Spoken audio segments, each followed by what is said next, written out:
Et bonjour à toutes et à tous, on se retrouve, nous sommes à Walibi, Hollande, pour une toute nouvelle visite à Walibi. Et il est 9h30, donc il est plutôt tôt, hein. Le parc affiche toujours qu'il ouvre à 10h, mais en réalité il ouvre à 9h30.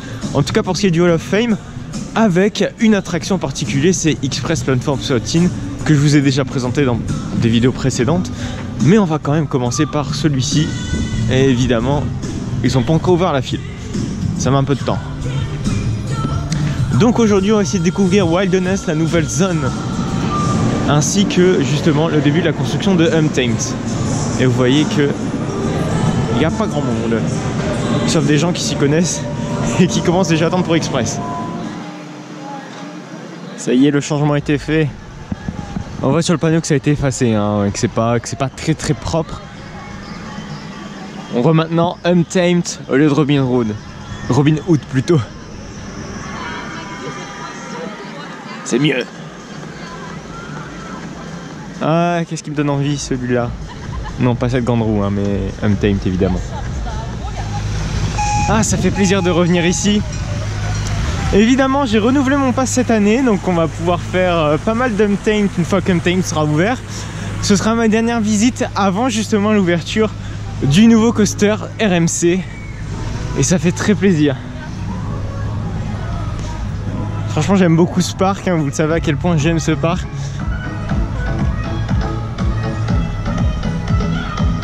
Et on va aller donc découvrir ensemble Wilderness, la nouvelle zone qui accueille Untamed et qui est ouverte à partir d'aujourd'hui. Enfin, depuis une semaine, je crois, une semaine. Ok, les Hollandais sont carrément... Non, les Hollandais sont très gentils. Et on voit le Gravity qui est là-bas, donc Wilderness est là. Donc, Wilderness est là-bas.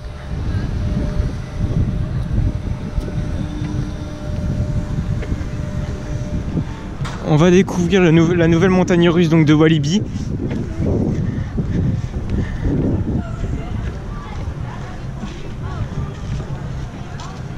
Voilà. Alors ça change carrément. Ça n'a plus rien à voir. C'est très spécial, hein, je vous avoue. Ça ressemble beaucoup. Enfin, on sent le style des Fright Nights qui... avec des matériaux de récupération. On sent le style des Fright Nights qui ressort dans la nouvelle zone. C'est sympathique. Et Blast pour une fois qui fonctionnait pas la semaine dernière. Oh, putain, je vois le RMC de loin, il me donne trop envie. Donc Blast, l'ancien Excalibur qui a été renommé cette année, repeint par la même occasion. Et on voit là-bas la catastrophe de Merlin Magic Castle. On dirait qu'ils ont chié sur le château. C'est très spécial, hein. C'est vraiment très spécial. Ouais, tout ce qui est lampadaire, tout ce qui était lampadaire de la Sherwood Forest a été modifié. Et on voit qu'ils ont rajouté des petits éléments de théma par-ci par-là. C'est plutôt sympathique. Et voilà Untamed. Oui.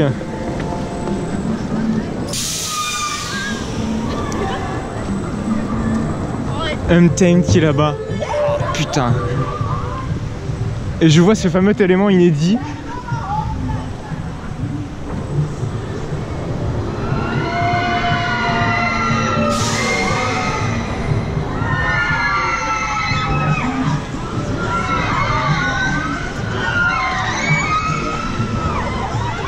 Par contre là ils ont pas thématisé entièrement les lampadaires. Putain, Untamed quoi.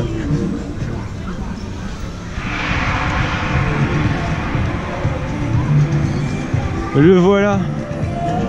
Le voilà. Le nouveau RMC. Putain, le lift il est vachement raide, mais surtout juste après le virage c'est assez impressionnant. Que font-ils là-bas? Waouh, waouh, waouh. Waouh, waouh, waouh, waouh, waouh.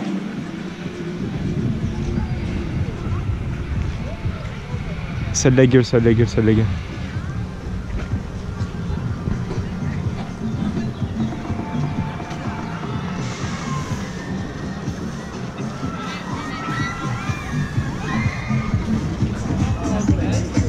Bonjour monsieur. Ah. Bonjour. Bonjour. Je voudrais une knop push. Ah oui. Yes, oui. Ah, il fait The dispatch sound. Ah ok. Yes, push the button. Thank you. Bon, allez, c'est parti.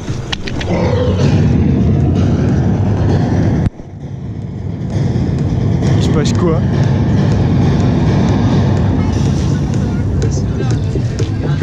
Dispatch sound. Ah ok.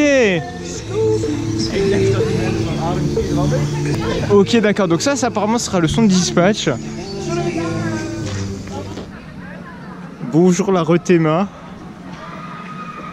Waouh, waouh, waouh. Et franchement,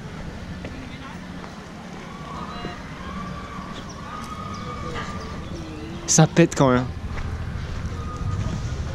Bon, je sais que j'ai beaucoup d'enthousiasme à propos de ce RMC, mais faut pas se le cacher, c'est juste dingue de voir un RMC.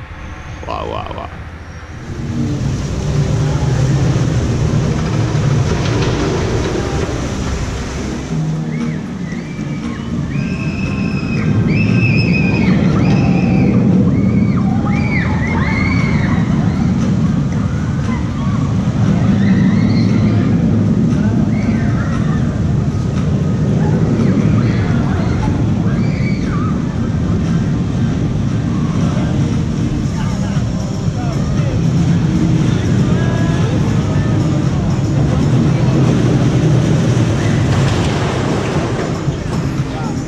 Alors, comme je vous le disais à la Community Day l'année dernière, il y a eu une petite nouveauté sur El Condor, sur le coaster qu'on va voir juste après.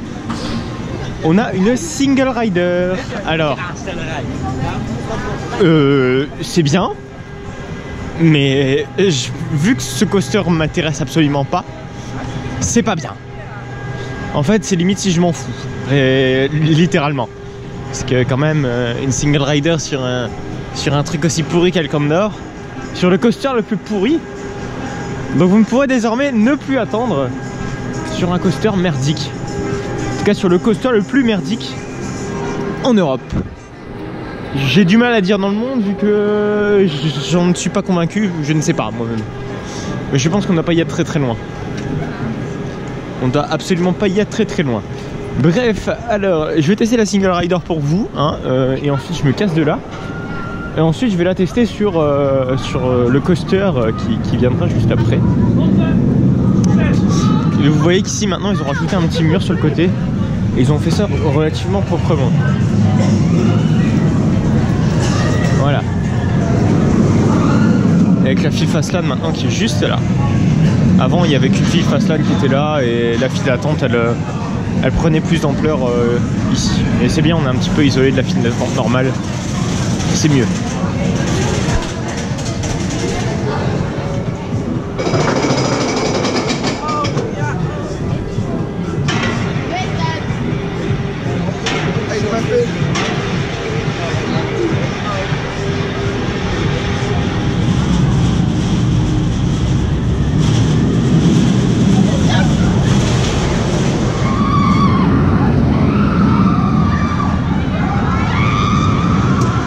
Et oui, c'est sur Speed of Sound, hein, si vous avez vu ma vidéo à la Community Day, qu'il y a désormais une single rider.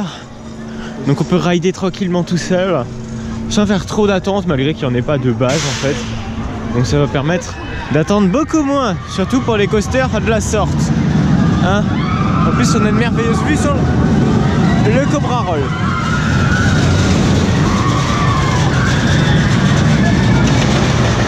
Et juste ici avant c'était l'entrée pour les Fastlane.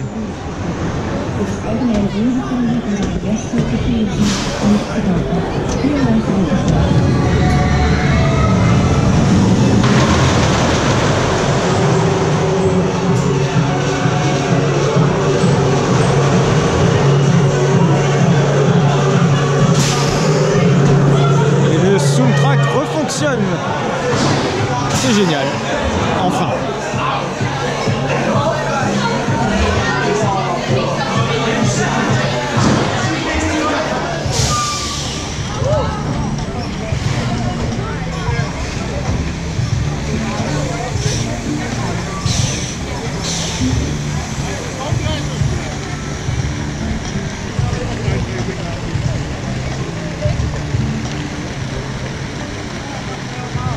Alors, apparemment il a du mal à se stabiliser.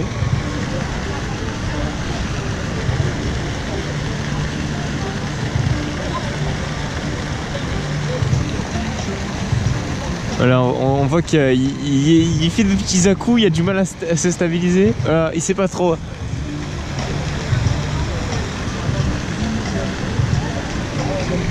Ah, même les opérateurs ils savent pas eux-mêmes. Ah, génial! Ils vont le mettre en mode manuel apparemment.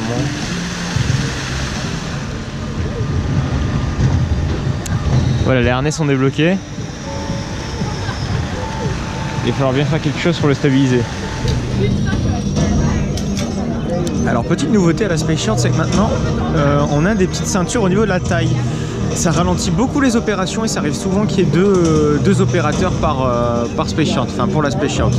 Mais c'est dommage parce que ça plombe un peu le débit. Surtout que déjà la traction n'a pas un débit assez ouf, c'est vraiment dommage. C'est assez impressionnant et ça donne franchement envie. On voit notamment, alors j'entrevois la nouvelle file d'attente. Oh putain, l'airline roll il est assez ouf. J'entrevois la file d'attente avec un train de Robin Hood. Et franchement, ça a l'air d'envoyer du steak. J'ai très hâte, honnêtement j'ai franchement hâte de le tester. Et c'est assez ouf, c'est assez ouf. Ce que Walibi a su faire, c'est... Wow, en tout cas visuellement, c'est loin d'être dégueu. Surtout que les RMC thématisés, il n'y en a pas des masses. En tout cas, il est plutôt bien intégré. Je dis pas non plus que c'est une intégration de malade, mais l'intégration est plutôt correcte. Après, honnêtement, le RMC fait beaucoup de charme, hein, lui-même. Ça a beaucoup d'esthétique quand même. Et on voit très bien la différence entre le bois clair et le bois sombre. Le bois sombre étant le bois de Robin Hood, et le bois clair, celui d'Untamed.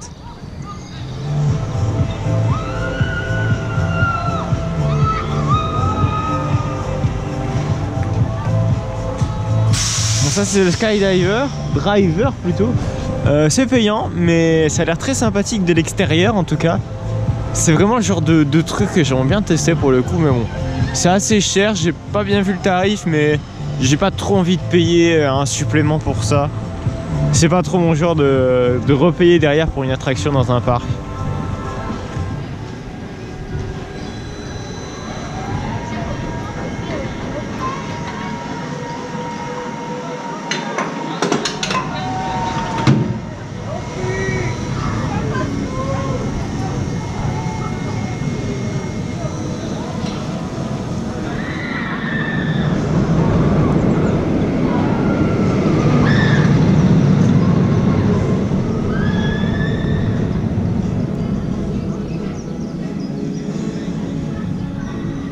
Malgré leur un seul train, ça débite quand même pas mal. Mais il n'y a personne, bon c'est un peu normal, mais tout ce que vous voyez ici, là, toute la file d'attente, elle est remplie pendant les Friday Nights. Et c'est l'horreur. Je pense que de toute façon vous l'avez vu à ma vidéo sur les Friday Nights. C'était déjà il y a quelques temps, c'était il y a 1 an et demi. Et je vais retourner aussi au Friday Night, enfin, de cette année. Donc un retour au Friday Night, sans compter évidemment l'ouverture d'Untamed. Donc c'est pas de mal avec que j'arrêterai d'aller à Walibi Holland.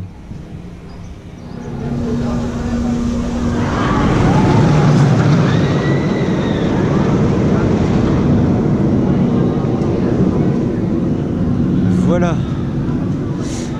Alors Goliath c'est toujours un bon Intamin, bon assez old school hein, vu que c'est pas non plus très puissant. Mais ça reste néanmoins très agréable à faire et on voit notamment le système de rouage qui est là pour tracter le train, mais surtout c'est le système de lift à câble que possède Intamin. Voilà. Assez spécifique aux Intamin et ils les utilisent toujours maintenant pour leur Wing Rider, donc pour Skyrush et Flying Access.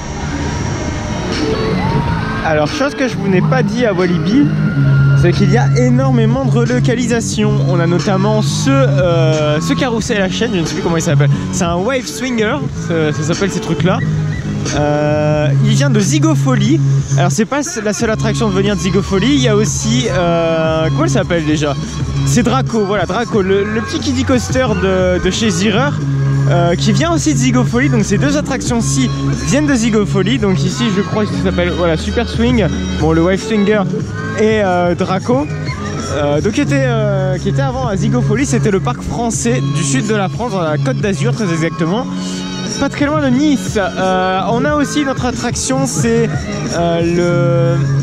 l'Enterprise de chez Us Ride qui vient de Walligator. C'était à la place de la Space Shard de Walligator. Je sais pas comment elle s'appelle, la tour de chute de Walligator, vous m'excuserez. Et on a aussi la fontaine parlante qui parle mais qui a pas envie de parler. Hein? Pourquoi tu veux pas parler? Elle a pas envie. On voit notamment très bien ici à gauche le futur Outward Banquet Turn. Il a l'air d'être juste ouf. Franchement, le layout pour l'instant il pète. Ce qu'on voit là actuellement, ça donne très envie en tout cas.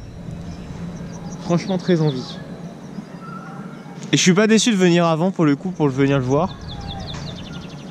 Même si j'ai mon petit regret de pas pouvoir le tester, mais c'est pas grave. Walibi Holland c'est pas non plus le bout du monde hein, comme d'autres parcs. Franchement il donne très envie, vraiment très envie. Et chose aussi qui est plutôt pas mal à préciser, c'est qu'ils ont gardé les fondations de Robin Hood. Ce qui fait que du coup, là où est-ce qu'il y avait de l'eau notamment, ils ont pas tout cassé. Et du coup, ils n'ont pas coulé une grosse dalle de béton. Bon, sur une partie du layout, ils ont posé une dalle de béton, notamment sur cet élément là qui, je sais plus le nom de cet élément. L'élément qui est la double inversion là qu'on voit en premier plan. Celle-ci a été, il y a une grosse dalle de béton qui a été coulée, mais pas pour là-bas. Et c'est rassurant parce que vu qu'il y a de la flotte, c'est un peu mieux de voir, comment dire, pas non plus une dalle de béton en fondation, mais plus des fondations sur chaque support. C'est sympa. Visuellement, c'est plus joli.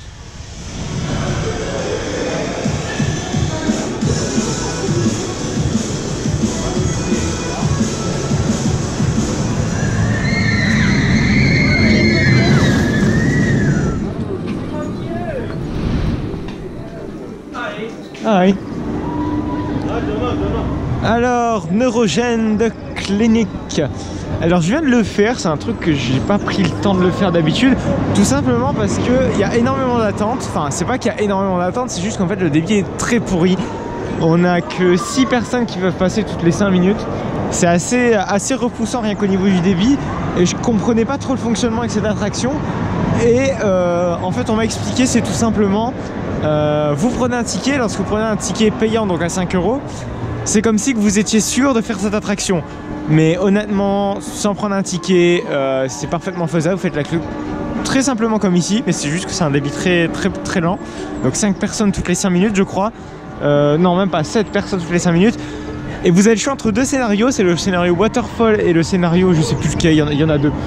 Mais dans tous les cas, c'est une expérience assez déroutante, je vous avoue. C'est pas très commun, c'est à faire, c'est avec des casques de réalité virtuelle. C'est très peu commun et franchement ça vaut un petit peu le détour. Après vous connaissez mon avis sur des casques de réalité virtuelle, c'est pas ouf. Mais honnêtement on a un petit mélange de virtuel et de non virtuel, donc de réel, qui est assez sympa, notamment au niveau de la zone d'entrée avec la clinique, etc. On vous met un petit peu dans l'ambiance, dans des univers très blancs. On s'y croirait franchement dans un hôpital. Et c'est franchement très spécial en tout cas. Je vais pas vous spoiler, c'est un truc que vous devez faire si vous venez à Walibi Holland. Tout comme vous faites Goliath, tout comme vous faites Lost Gravity, tout comme vous faites Express. C'est une attraction complémentaire, hein. C'est pas une attraction qui s'enchaîne comme Lost Gravity et Goliath, on va être très clair. Mais franchement c'est une attraction qui vaut le détour, faites-le au moins une fois.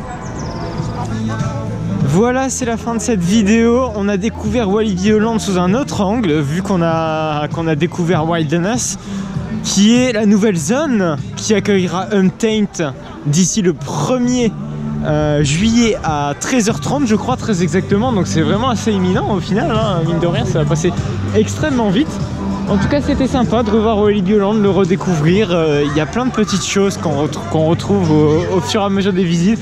Quelques petits ajustements, notamment la single rider sur Speed of Sound, sur El Condor. Il en manque franchement une sur Goliath, mais malheureusement, c'est pas trop possible, comme je vous l'ai déjà énoncé pendant la Community Day.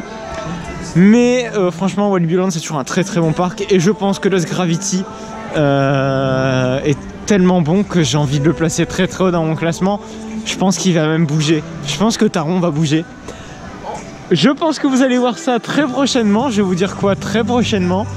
Mais franchement, Lost Gravity, encore une excellente surprise, alors que je l'adore de base et il me déçoit jamais.